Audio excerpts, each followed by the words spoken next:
Hey, hey, hey. Welcome to a world of laughter, learning, and entertainment. Thank you for joining us on this exploration of Tropic Thunder. We hope you find it enlightening. Tropic Thunder is a 2008 satirical action comedy film directed by Ben Stiller, who wrote the screenplay with Justin Theroux and Etan Cohen. The film stars Stiller, Jack Black, Robert Downey Jr., Jay Baruchel, and Brandon T. Jackson as a group of prima donna actors making a Vietnam War film. When their frustrated director Steve Coogan drops them in the middle of a jungle and dies in an accident, they are forced to rely on their acting skills to survive the real action and danger.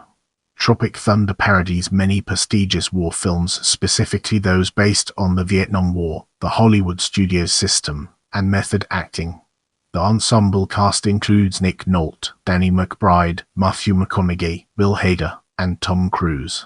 Stiller developed Tropic Thunder's premise during the production of Empire of the Sun in the spring of 1987, and later enlisted Theroux and Cohen to complete a script. The film was greenlit in 2006 and produced by Stuart Kornfeld, Stiller, and Eric McLeod for DreamWorks Pictures and Red Owl Productions as an international co-production between the United States, Germany, and the United Kingdom. Filming took place in 2007 on the Hawaiian island of Kauai over 13 weeks and was the largest film production in the island's history.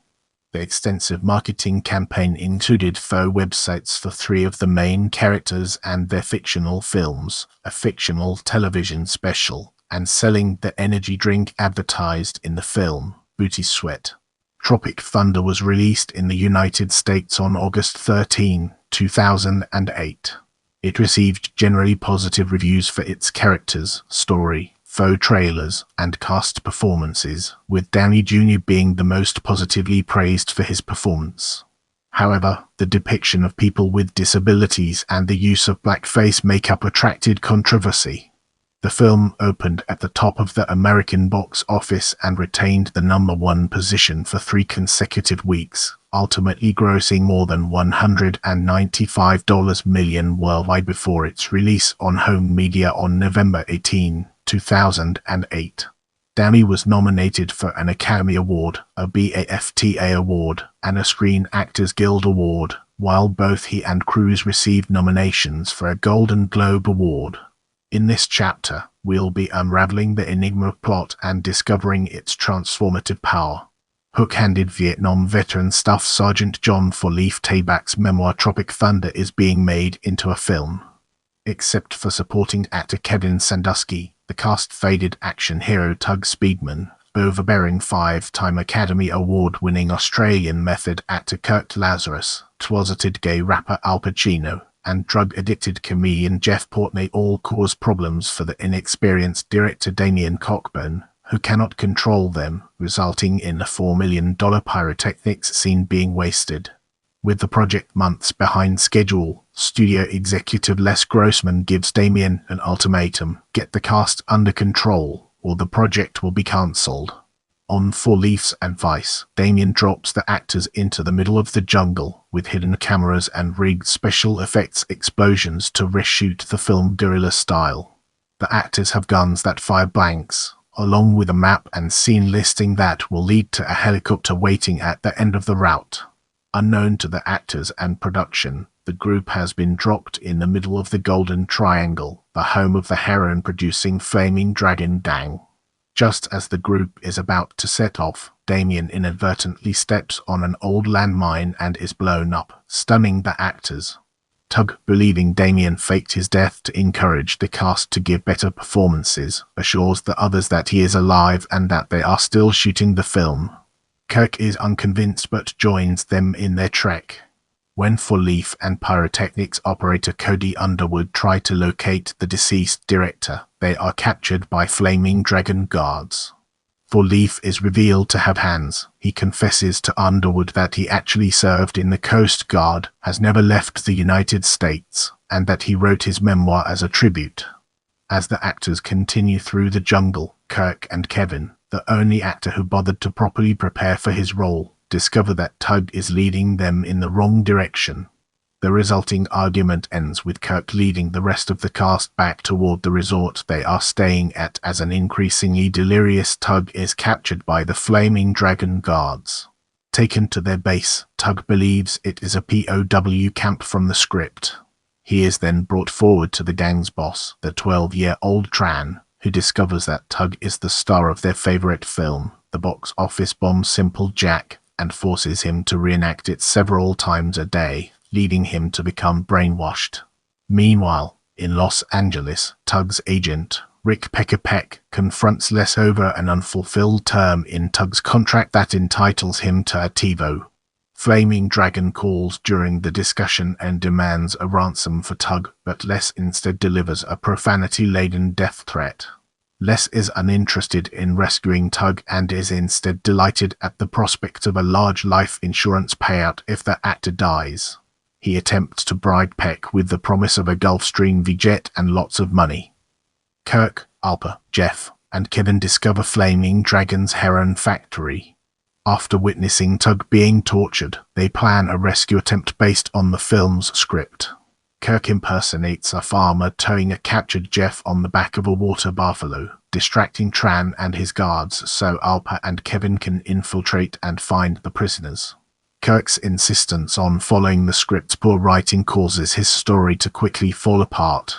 Knowing their cover has been blown, the actors begin firing their blanks, fooling the gang members into surrendering.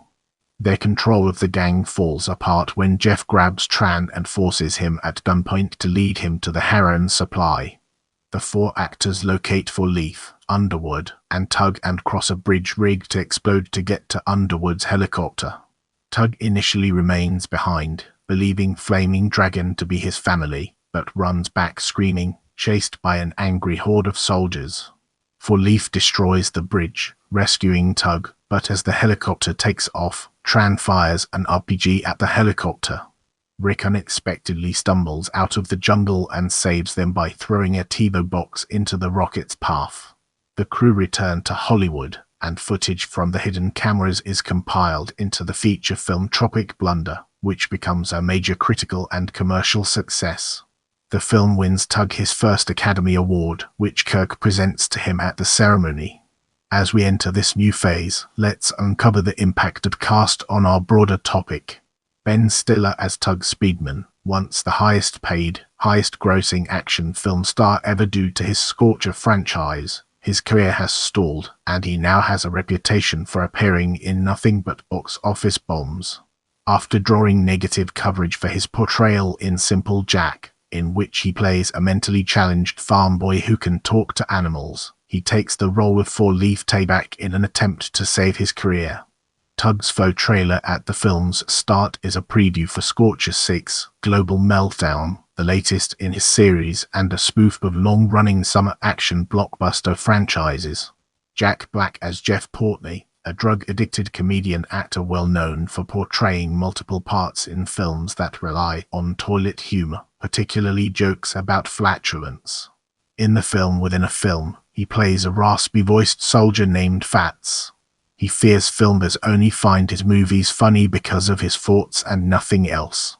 Portney's faux trailer for juvenile family comedy The Fatties, Fart 2, about a family with each member played by Portney that enjoys passing gas, spoofs Eddie Murphy's portrayal of multiple characters in films such as the Nutty Professor franchise. Robert Downey Jr. as Kirk Lazarus, an Australian method actor and 5-time Academy Award winner, Lazarus had a controversial pigmentation alteration surgery to temporarily darken his skin for his portrayal of the black character, Staff Sergeant Lincoln Osiris. Lazarus refuses to break character until he has recorded the DVD commentary for a part and only speaks in his character's African-American vernacular English. Lazarus's faux trailer, Satan's Alley, is about two gay monks in a 12th Irish monastery, parodying films like Brokeback Mountain and Danny's Own Scenes with Tobey Maguire, who in a cameo portrays himself playing the other monk in Wonder Boys. Downey said he modeled Lazarus on 3 actors, Russell Crowe, Daniel Day-Lewis and Colin Farrell. Lazarus was originally intended to be Irish, but Downey felt more comfortable using an Australian accent since he had portrayed an Australian character in Natural Born Killers.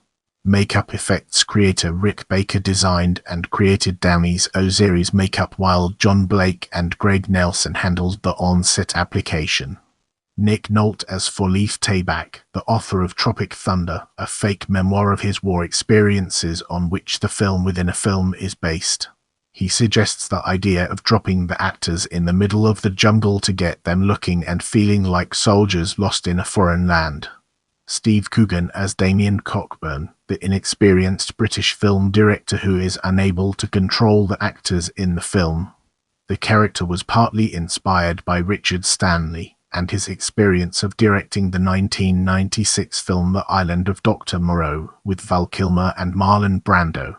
Jay Baruchel as Kevin Sandusky, a novice actor. He is the only cast member to have read the script and book and attended the assigned boot camp prior to the film. Sandusky plays a young soldier named Brooklyn in the film within a film. Brooklyn and Sandusky each occupy the position of straight man in character in the film within a film, and its cast, being the only actor without an internal conflict or deep-seated insecurity. He often serves as a mediator when tensions between the cast get high. Danny McBride as Cody Underwood, the film's explosives expert and helicopter pilot. He has developed a reputation for being a dangerous pyromaniac after an incident while working on Freaky Friday nearly blinded Jamie Lee Curtis.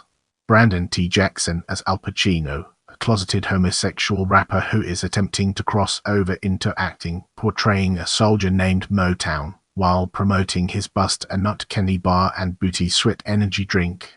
He feels his image as a rapper would not allow him to be openly gay. His name is a play on Al Pacino. Kevin Hart turned down the role because he did not want to play a gay character. Bill Hader as studio executive Rob Slalom, Grossman's assistant, and right-hand man Brandon Suhu as Tran, the 12-year-old leader of the Flaming Dragon Gang. The character was compared to God's Army guerrilla leaders Johnny and Luther II. Reggie Lee as Byung, the second in command of the Flaming Dragon Gang. True Tran as True, a dedicated mercenary and actor in the Flaming Dragon Gang. Matthew McConaughey as Rick the Pecker Peck, Speedman's extremely devoted agent and best friend. Tom Cruise as Les Grossman, the balding, profane, ill-tempered studio executive producing Tropic Thunder. Some commentators and Hollywood insiders believe he is loosely based on film producer Scott Rudin, famous for his volcanic temper and poor treatment of others, and Harvey Weinstein. Several actors and celebrities portray themselves, including Tobey Maguire, Tyra Banks, Maria Menounos, Martin Lawrence, the Mooney Suzuki, Jason Bateman, Lance Bass, Jennifer Love Hewitt, Alicia Silverstone, Christine Taylor, Minnie Anden, Anthony Ruiviva, Yvette Nicole Brown, Rachel Avery, Sean Penn, and John Voight. Co-writer Justin Theroux appears in two brief roles as a UH-1 Huey Gunner and the disc jockey from Zoolander shown in a deleted scene. Let's now shift our focus to script and explore the ways in which it shapes our perspective. Ben Stiller developed the premise for Tropic Thunder while shooting Empire of the Sun, in which he played a small part. He wanted to make a film based on the actors he knew who became self-important and self-involved and appeared to believe that they had been part of a real military unit after taking part in boot camps to prepare for war film roles. Co-writer Justin Theroux revealed that the initial script concept was to have actors go to a mock boot camp and return with post-traumatic stress disorder. The final script was developed to satirize Vietnam War films such as Apocalypse Now, Rambo, Missing in Action, Platoon, Full Metal Jacket, Hamburger Hill, and The Dare Hunter. Theroux pointed out that viewers have an increased awareness of the inner workings of Hollywood due to celebrity websites and Hollywood news sources, so the script was easier to write. Dialogue for unscripted portions of the storyboard was developed on set by the actors or was improvised. Without wasting any more time, let's jump into the fascinating world of casting. Stiller's original plan was to cast Keanu Reeves as Tug Speedman and himself as Rick Peck. Etan Cohen created the role of Kirk Lazarus as a way of lampooning the great lengths that some method actors go to depict a role. Robert Downey Jr. was approached by Stiller about the part while on vacation in Hawaii. Downey said on CBS The Early Show that his first reaction was, "This is the stupidest idea I've ever heard." And that Stiller responded, "Yeah, I know, isn't it great?" In another interview, Downey said that he accepted the part but, having no idea where or even how to start building the character of Lazarus, eventually settled on a jive-esque speech pattern and a ragged bass voice. He then auditioned Lazarus' voice over the phone to Stiller, who approved the characterization immediately. Downey revealed that he modeled the character on actors Russell Crowe, Colin Farrell, and Daniel Day-Lewis. The initial script was written for Downey's character to be Irish, but was altered after Downey stated he could improvise better as an Australian, having previously played a similar outlandish Australian character in the film Natural Born Killers. Downey's practice of remaining in character between takes and even off the film set was also written into the script for his character to perform. Downey required between 1.5 and 2 hours of makeup application. According to Downey, one makeup artist would start on one side of my face and a second makeup artist would start on the other side, and then they'd meet in the middle. Downey acknowledged the potential controversy over his role. At the end of the day, it's always about how well you commit to the character. If I didn't feel it was morally sound, or that it would be easily misinterpreted that I'm just Celsius. Thomas Howell, I would have stayed home. Co-star Brandon T. Jackson stated, "When I first read the script, I was like, what? Blackface. But when I saw him he, became a black man. It was just good acting. It was weird on the set because he would keep going with the character. He's a method actor." Stiller commented on Downey's portrayal of a white actor playing a black man. "When people see the movie in the context of the film, he's playing a method actor who's gone to great lengths to play a black guy. The movie is skewering actors and how they take themselves so seriously." Stiller previewed the film before the NAACP, and several black journalists reacted positively to the character. Tom Cruise was initially set to cameo as Stiller's character's agent, Rick Peck. Instead, Cruise suggested adding a studio head character, and the idea was incorporated into the script. Stiller and Cruise worked together to create the new character, Les Grossman, as a middle-aged businessman. The role required that Cruise don a fat suit, large prosthetic hands, and a bald cap. It was Cruise's idea to give the character large hands and dance to low. Stiller intended to keep Cruise's role a secret until the film's release.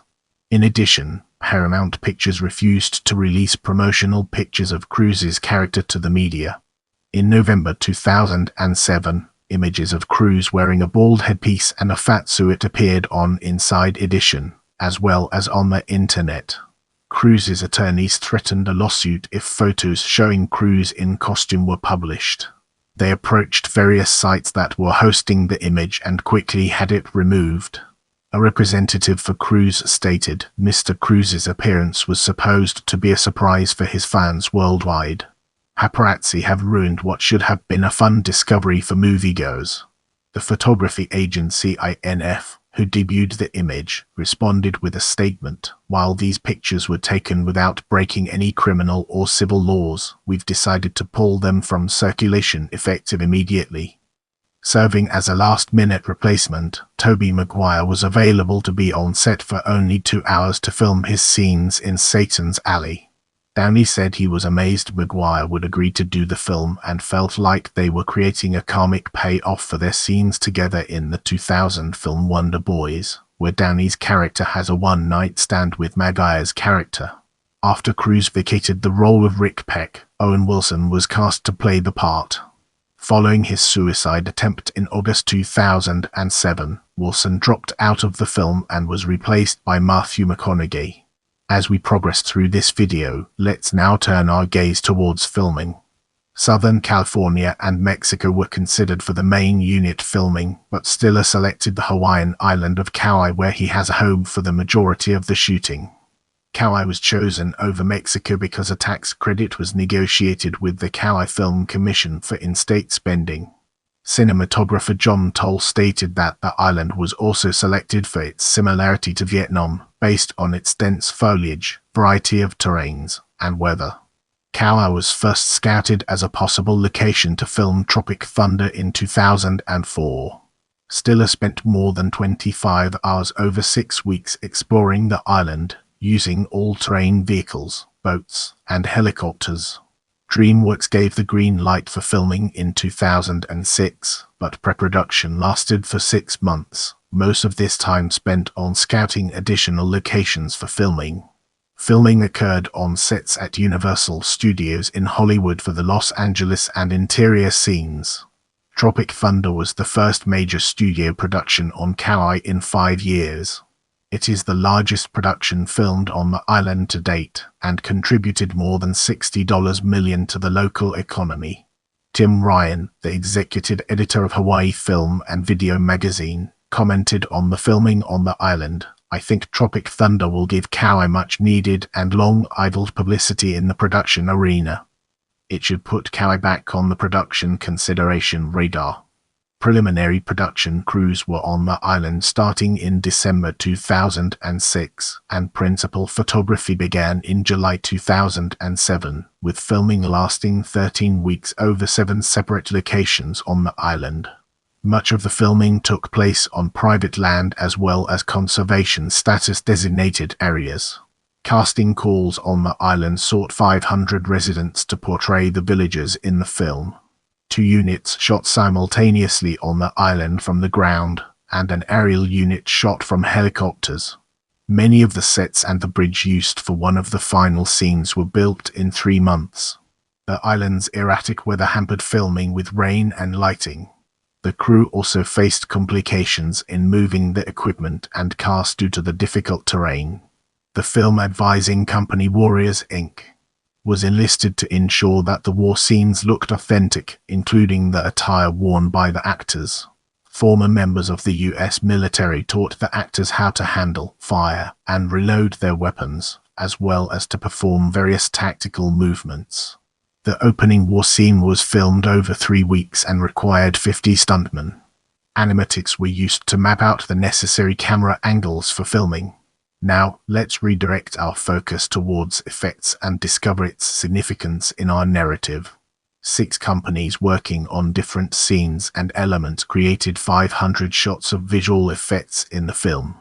These were at times altered weekly due to the reactions of test audiences in screenings.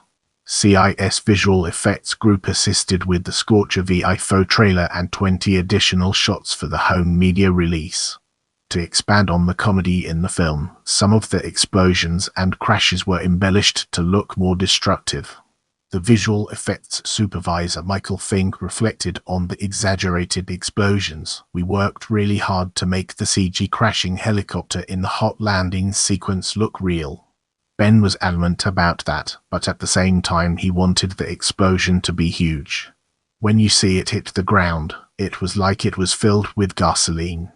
It was the same thing with Ben's sergeant character, who almost intercepts a hand grenade. "Now, I was in the army for 3 years and no hand grenade would make an explosion like that, but it was a big dramatic moment and it looks really cool and feels kind of real."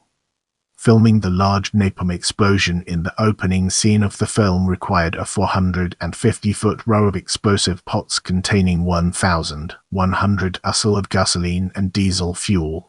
All the palm trees used in the explosion were moved to the specific location after the crew determined the impact of the lighting and necessary camera angles. Due to the size and cost of the 1.25-second explosion, it was performed only once and was captured from 12 cameras. For the safety of the crew and cast, the detonators were added 1 hour before the explosion and nobody was allowed to be within 400 foot during detonation. The explosion was made up of 12 individual explosions and resulted in a mushroom cloud that reached 350 foot in the air. For the scene in the film, Danny McBride's character, Cody Underwood, was the only actor shown in the shot of the explosion.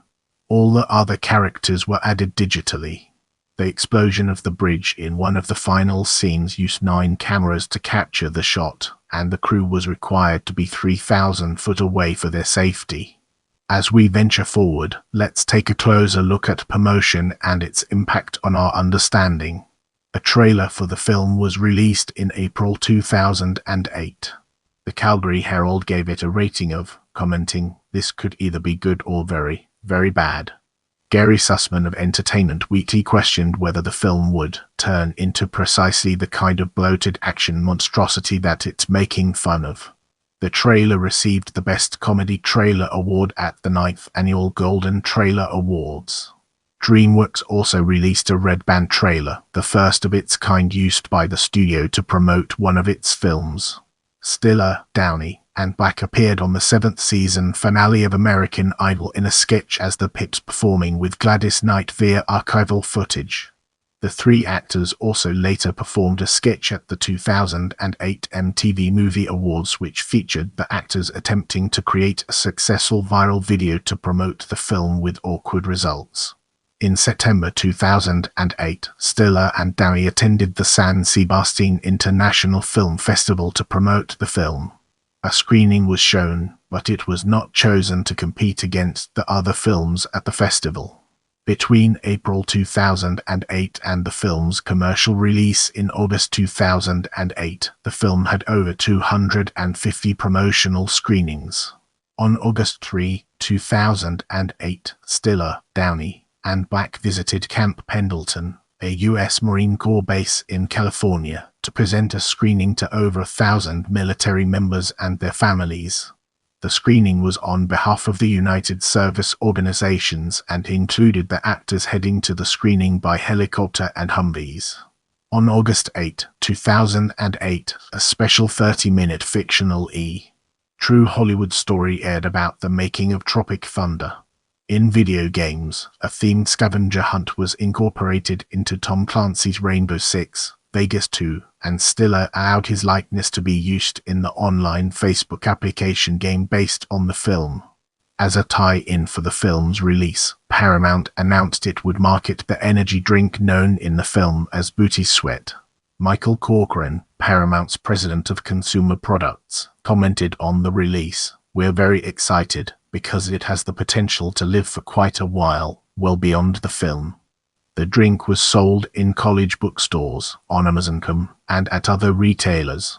As we transition to the next segment, let's unravel the mysteries surrounding faux websites and mockumentary and gain a fresh perspective. Several faux websites were created for the characters and some of their prior film roles.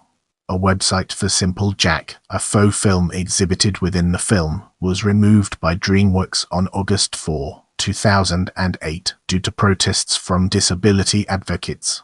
In addition, other promotional websites were created for Make Pretty Skin Clinic, the fictitious company that performed the surgery of the film's character Kirk Lazarus, along with one for the energy drink Booty Sweat. In mid-July 2008, a faux trailer for the mockumentary Reign of Madness was released. The mockumentary was a parody of Hearts of Darkness, a filmmaker's apocalypse. It follows co-writer Justin Theroux as a fictitious documentarian named Jen Jurgen documenting the behind-the-scenes aspects of the film within the film. Marketing for the faux documentary included a movie poster and an official website prior to Tropic Thunder's release. The mockumentary was released on the iTunes store after the film's release and was also included on the home video release. Amy Powell, an advertising executive with Paramount, reflected on the timing of the release of Madness. "We always thought that people would be talking about Tropic Thunder at the water cooler, and that's why we decided to release Reign of Madness 2 weeks into Tropic's run to keep this positive buzz going." Now, let's redirect our focus towards theatrical release and discover its significance in our narrative. Tropic Thunder held an early screening at the 2008 San Diego Comic-Con, 2 weeks before it officially premiered on August 11, 2008, at the Mann Village Theater in Westwood, California, and 2 days before its wide release. Members of several disability groups picketed before the premiere, protesting at the portrayal of intellectual disability shown in the film. The groups revealed that it was the first time that they had ever protested together at an event. As a result of the protest, the normally unobstructed views of the red carpet leading to the premiere were blocked off by 10-foot 3m high fences, and there was an increase in the number of security personnel present. No protests were held at the United Kingdom's September premiere. The North American release was scheduled for July 11, 2008, but was delayed until August 15, before being brought forward to August 13. As a result of the move from July, 20th Century Fox moved its family comedy Meet Dave in the open slot. The August 13 release date was also the opening weekends for the animated family film Star Wars, The Clone Wars, and the horror film Mirrors. Studios consider the third week of August to be a weaker performing period than earlier in the summer because of students returning to school. Previous R-rated comedies such as The 40-Year-Old Virgin and Superbad were released in mid-August and performed well at the box office. Reacting to Tropic Thunder's release date, Rob Moore, vice chairman of Paramount Pictures, stated, "For a young person at the end of summer, you want to have some fun and forget about going back to school. What better than a crazy comedy?" Now, let's delve into the intricacies of home media and explore its various aspects. Tropic Thunder was released in the United States on DVD and Blu-ray on November 18, 2008, 3 months after its release and a week after the end of its theatrical run in the US and Canada. The film was released on home video on January 26, 2009, in the United Kingdom. Special features include audio commentaries, including one featuring Stiller, Downey, and Black, with Downey providing his commentary as Lincoln Osiris, a nod to a joke in the film that Lazarus never breaks character until he completes the DVD commentary, several featurettes, deleted scenes, an alternate ending. A 2-disc director's cut, with 12 minutes of extended footage, was also released, containing additional special features and the Reign of Madness mockumentary. For the film's first week of release, Tropic Thunder placed on several video charts. It reached second place on the Nielsen Vidiscon First Alert sales chart and Nielsen's Blu-ray disc chart, earning $19,064,959, not including Blu-ray sales. In rentals, it placed first on the Home Media Magazine's video rental chart. The DVD sales in 2008 totaled $42,271,059, placing it in 28th for DVD sales for the year. By September 2009, 2,963,000 DVD units had been sold, gathering revenue of $49,870,248. An HDR Dolby Vision Mastered Ultra HD Blu-ray was released through Kino Lorber. As we enter this new chapter, let's navigate the complexities of critical response and unravel its multifaceted nature. The review aggregation website Rotten Tomatoes gives Tropic Thunder a rating of 82% based on 252 reviews and an average rating of. The website's critical consensus reads, "With biting satire, plenty of subversive humor, and an unforgettable turn by Robert Downey Jr., Tropic Thunder is a triumphant late summer comedy." Metacritic gave a film score of 71 out of 100 based on 39 critics, indicating generally favorable reviews. Audiences polled by CinemaScore gave the film an average grade of B on an Fahrenheit scale. Michael C.P. from the New York Times stated that the film was shaping up as one of its best prospects for the summer. Claudia Poog of United States of America Today gave the film a somewhat positive review. "There are some wildly funny scenes, a few leaden ones, and others that are scattershot, with humorous satire undercut by over-the-top grislins. Still, when it's funny, it's really funny." Other reviewers were more critical.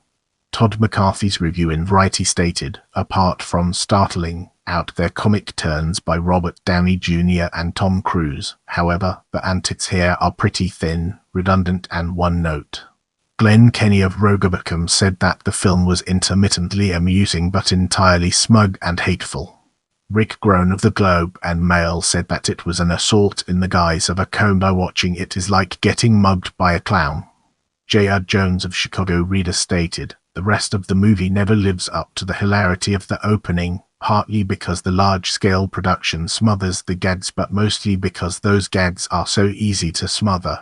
Roger Ebert of the Chicago Sun-Times gave and wrote, "The movie is, may I say, considerably better than Stiller's previous film, Zoolander 2001. It's the kind of summer comedy that rolls in, makes a lot of people laugh and rolls on to video." The faux trailers before the film also received mixed reviews. David Anson of Newsweek approved of the trailers. "Tropic Thunder is the funniest movie of the summer, so funny, in fact, that you start laughing before the film itself has begun." Christy Lemire of the Associated Press called the trailers the best part of the trip. Robert Walensky of The Village Voice was critical, saying that the trailer's comedy resides in the land of the obvious, easy chuckle. Downey, Stiller, Black, and Cruise were repeatedly singled out for praise by numerous critics, claiming that they stole the show, were off the charts hilarious, and would bring viewers the fondest memories of their work. Scott Feinberg of the Los Angeles Times criticized the concept of Downey's portrayal of a white actor portraying an African American. "I just can't imagine any circumstance under which a blackface performance would be acceptable, any more than I can imagine any circumstance under which the use of the N-word would be acceptable." Sarah Wilkerson said that Cruise did an astonishingly funny and surprising supporting performance. Logan Hill of New York criticized Cruise's appearance, saying that it just makes him look a little lost and almost pathetic, shucking and jiving, trying to appeal to the younger moviegoers who are abandoning him. Several critics commented on the controversy over lines in the film about the mentally disabled. Dwayne Dudick of the Milwaukee Journal-Sentinel wrote that the film is just sophomoric enough to offend. And while it is also funny, it is without the empathy or compassion to cause us to wonder why we are laughing. Christian Toto of the Washington Times argued against the opposition. Tropic Thunder is drawing fire from special interest groups for its frequent use of the word retard, but discerning audiences will know where the humor is targeted, and they'll be laughing too hard to take offense. Welcome to the next segment, where we explore critics' lists and its significance in our journey. In January 2009, Entertainment Weekly included Tropic Thunder in its list 25 great comedies from the past 25 years for its spot-on skewering of Hollywood. The film also appeared on several critics' top 10 lists of the best films of 2008. Stephen King placed it at the 4th position, calling the film the funniest, most daring comedy of the year. The Oregonian's Mark Moham placed it 6th, and several critics placed it 7th. Elizabeth Weitzman of the New York Daily News, Premier Magazine, Mike Russell of the Oregonian, as well as Peter Hartlaub of the San Francisco Chronicle. David Anson of Newsweek placed it 8th, and Lisa Schwarzbaum of Entertainment Weekly included the film in the 10th position. In the upcoming section, we'll be dissecting box office and exploring its intricate connections to our topic. Stacey Snider, the chief executive of DreamWorks, suggested that the film would earn around $30 million in its opening weekend and go on to be as successful as Borat. Cultural Earnings of America for make benefit Glorious Nation of Kazakhstan, which earned $129 million in the US and Canada and $260 million worldwide. The Dark Knight had been the #1 film at the box office for the 4 weeks prior to the release of Tropic Thunder. Bob Thompson, a writer for the National Post, speculated that Tropic Thunder's opening weekend would outperform The Dark Knight for the weekend. In a list compiled prior to the summer's film releases, Entertainment Weekly predicted that the film would be the 10th highest-grossing film of the summer at the American box office with $142.60 million. Tropic Thunder opened in 3,319 theaters and, for its first 5 days of American and Canadian release, earned $36,845,588. The film placed first in the weekend's box office with $25,812,796, surpassing Star Wars, The Clone Wars and Mirrors, which debuted the same weekend. Reacting to the film's opening receipts, DreamWorks spokesman Chip Sullivan stated, "We're thrilled, quite frankly. It played out exactly how we hoped." In foreign markets for the film's opening weekend, it was released in 418 Russian and 19 United Arab Emirates locations, earning $2.20 million and $319,000, respectively.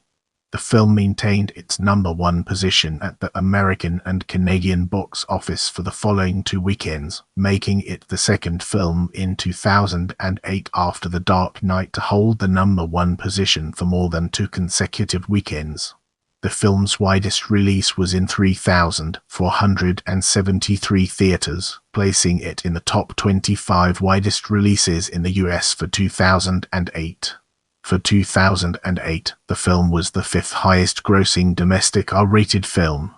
The film's US and Canada gross of over $110 million made Tropic Thunder Stiller's most successful film as a director.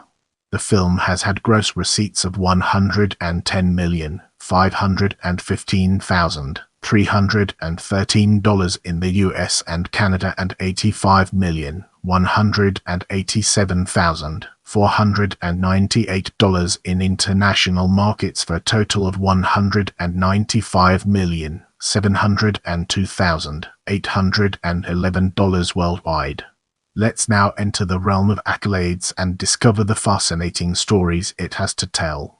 In October 2008, Paramount chose to put end-of-year award push funds behind Tropic Thunder and began advertising for Downey to receive a nomination by the Academy Awards for Best Supporting Actor. In a November 2008 issue by Entertainment Weekly, Downey's film role was considered one of the 3 contenders for Best Supporting Actor. As a way of extending the film within a film universe into real life, there were at least 2 online for your consideration ads touting Downey's character, Kirk Lazarus, for Best Supporting Actor. One of these contains scenes from Satan's Alley that were not in the trailer as released in theaters. At least one of the ads was produced by Paramount Pictures and intended for early for your consideration awareness for Downey's role. On January 22, 2009, the Academy of Motion Picture Arts and Sciences nominated Downey for Best Supporting Actor. At the 81st Academy Awards, Downey lost to Heath Ledger, who won posthumously for his role as the Joker in The Dark Knight. With the onset of the annual Hollywood Film Awards season at the end of 2008, Tropic Thunder began receiving nominations and awards, starting with a win for Hollywood Comedy of the Year award at the 12th Annual Hollywood Film Festival on October 27, 2008. The film was nominated for Best Motion Picture, Comedy or Musical for the Satellite Awards. In addition, Downey was nominated for Best Actor in a Supporting Role. The Broadcast Film Critics Association nominated Downey for Best Supporting Actor and awarded Tropic Thunder Best Comedy Movie at the BAFTA Critics' Choice Awards. Both Downey and Cruise received nominations from the Hollywood Foreign Press Association for Golden Globes for Best Supporting Actor. The Boston Society of Film Critics recognized the cast with its Best Ensemble Award. Downey was also nominated by both the Screen Actors Guild and the British Academy of Film and Television Arts for Best Supporting Actor awards. Let's zoom in on controversy and understand its implications. Tropic Thunder was criticized by the disability advocacy community. The website for Simple Jack was withdrawn on August 4 amid several groups' concerns over its portrayal of intellectual disability. A spokesman for DreamWorks said, "We heard their concerns, and we understand that taken out of context, the site appeared to be insensitive to people with disabilities." A coalition of more than 20 disability advocacy groups, including the Special Olympics and the Arc of the United States, objected to the film's repeated use of the word retard. DreamWorks offered to screen the film for the groups on August 8 to determine if it still offended them. The screening was postponed to the same day of the premiere on August 11. After representatives for the groups attended the private screening and were still offended by its content, the groups picketed outside the film's premiere. Timothy Shriver, the chairman of the Special Olympics, stated, "This population struggles too much with the basics to have to struggle against Hollywood. We're sending a message that this hate speech is no longer acceptable." Disability advocates and others who previewed the film reported that the offensive treatment of individuals with mental disabilities was woven throughout the film's plot. Disability advocates urged people not to see the film, claiming it is demeaning to individuals with mental disabilities and would encourage bullying. Stiller defended the film, stating, "We screened the movie so many times and this didn't come up until very late. In the context of the film, I think it's really clear they were making fun of the actors and actors who try to use serious subjects to win awards." Co-writer Etan Cohen echoed Stiller's rationale. "Some people have taken this as making fun of handicapped people, but we're really trying to make fun of the actors who use this material as fodder for acclaim." He went on to state that the film lampoons actors who portray intellectually disabled autistic characters such as Dustin Hoffman in Rain Man, Tom Hanks in Forrest Gump, and Sean Penn in I Am Sam.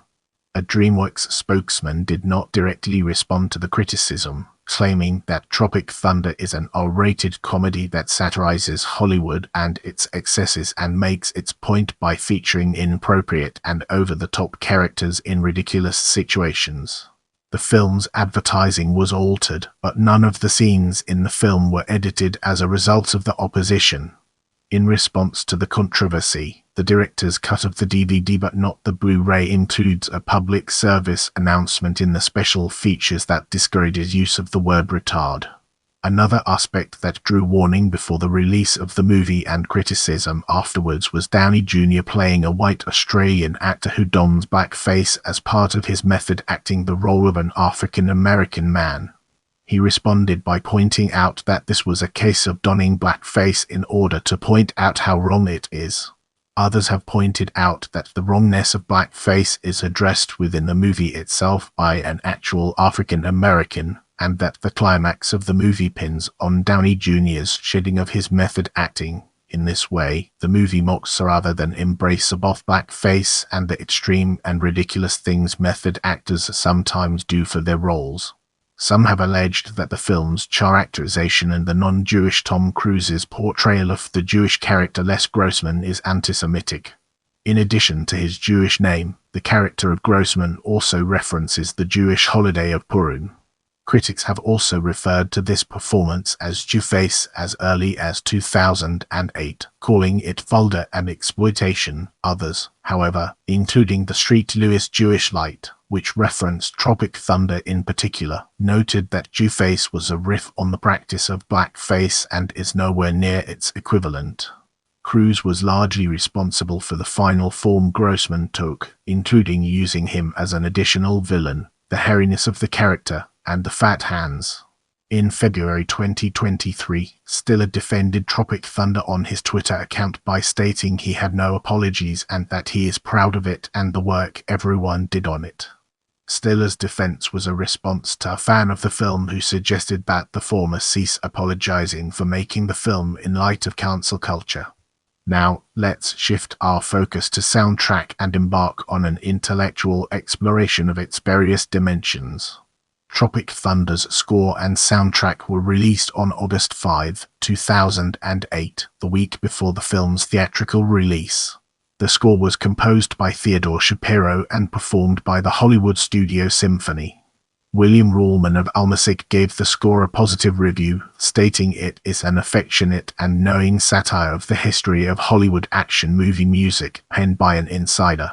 Thomas Simpson of Soundtrackanet called it a mixture of fun, seriousness, rock and roll, and great scoring.